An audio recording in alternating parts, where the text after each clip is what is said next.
A lot of you are attracted by the idea of going to the university in the United States. I'd like to ask a couple of questions to see if you're ready. Question number one. How many sexes are there? 2 is the wrong answer. There is no right answer, but 2 is the wrong answer. Second question. Is it okay if you say Black Lives Matter?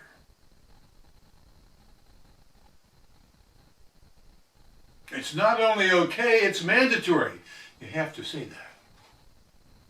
Third question.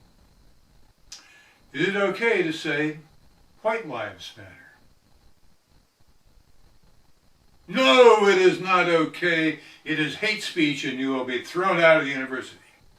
Okay, if you got those right, let's go ahead. So what are the advantages and the costs of going to the university? The costs are simple.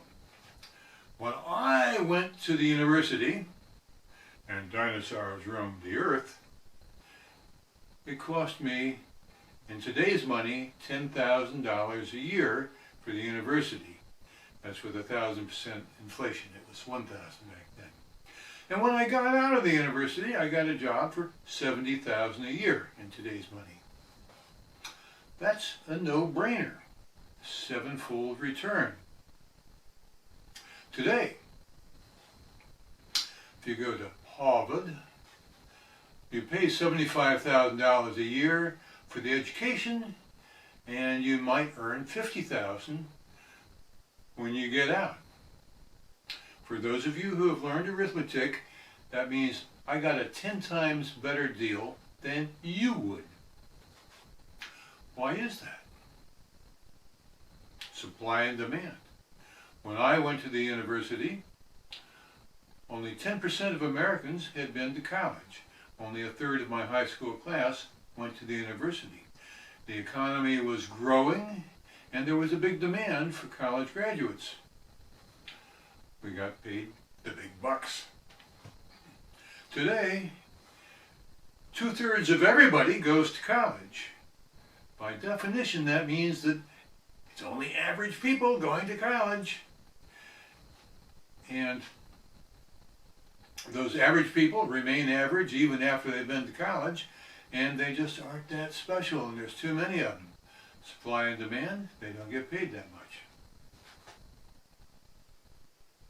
Now let's look at what college does for you. First thing it can do is teach you some skills that are hard to learn elsewhere. Learn accounting. They'll teach it to you. Learn engineering. They can teach you engineering. How to build buildings, how to build airplanes, how to build electronics. Medicine. They can teach you about the human body. So they can give you factual knowledge. Second thing they do is provide you with general skills. General skills are how to research a subject, how to organize your thoughts, and how to make a presentation, either in writing or in speech. And they also teach you mathematics, how to understand equations, how to understand statistical thinking and stuff like that. Now here's the problem. I just mentioned a minute ago that the average people in college are totally average these days, and totally average means they're not that smart. And the colleges have dumbed things down. So they don't demand that you write as much as you used to. They don't demand that you know as much mathematics. You can scoot by doing not as much work, doing not as good work as we did, because we were smarter on average. Okay, so that's two things. Specific knowledge, general knowledge. Third thing that they used to do was acquaint you with everything that an intelligent, educated person ought to know, which was all about literature. Goethe, Shakespeare, Faulkner. All about fine arts, painting, Michelangelo, Dali, and so on. All about music. Mozart, Beethoven, Johann Sebastian Strauss. All about architecture. Brunelleschi, Christopher Wren. There's a problem with that. That stuff was all done by white guys. People who look like me, and we are out of favor. So they no longer teach all of the great accomplishments of white guys, which means they don't teach great accomplishments at all because nobody else did them, pretty much. So that's kind of dropped out of college. Another thing that's dropped out, they used to teach you how to be a gentleman, how to dress nicely, how to act like a gentleman, comport yourself in an argument or a discussion or a debate, and how to use eloquent language and pronounce things right, and how to look the part. They don't do that anymore. People in college pride themselves on swearing like sailors and dressing like slobs, like homeless people. The standards have come down, and that's what they do. So they no longer teach you the Western civilization, they no longer teach you to be a gentleman. The last thing that college did was to give you a piece of paper. This lovely diploma, which you can wave in people's faces and say, hire me, I'm a college graduate. Look, it says here, I'm smart. They don't believe it anymore. Employers don't believe it. Why? Because it's not believable. This went back. It used to be that you didn't get into college unless you were smart. But they noticed that the people who got into college looked like me, or even more, they looked Chinese. And they said, that's unfair. So they started to let everybody in. But there was a problem. Because they gave admission tests to people, and those other people didn't do as well. So they eliminated the admissions tests. So they let them in college anyhow. And then they noticed something else. Those people that they let in anyhow didn't do as well. Well, we can't have that, so they dumbed the tests down so you couldn't tell the difference between somebody smart and somebody who wasn't. And they went through to the end, so now you can't tell the difference between graduates, whether they're smart or not. Well, the people who do the hiring, it's the Googles and the Facebooks and so on, figured this game out. And where they used to be lazy and say, well, if Harvard let him in, he must be smart, and hire on the basis of the fact that Harvard let you in, they don't do that anymore. They have their own tests. And they don't require that you go to college because they realize that college and intelligence are no longer related. So even that piece of paper you get for $70,000 a year isn't worth as much.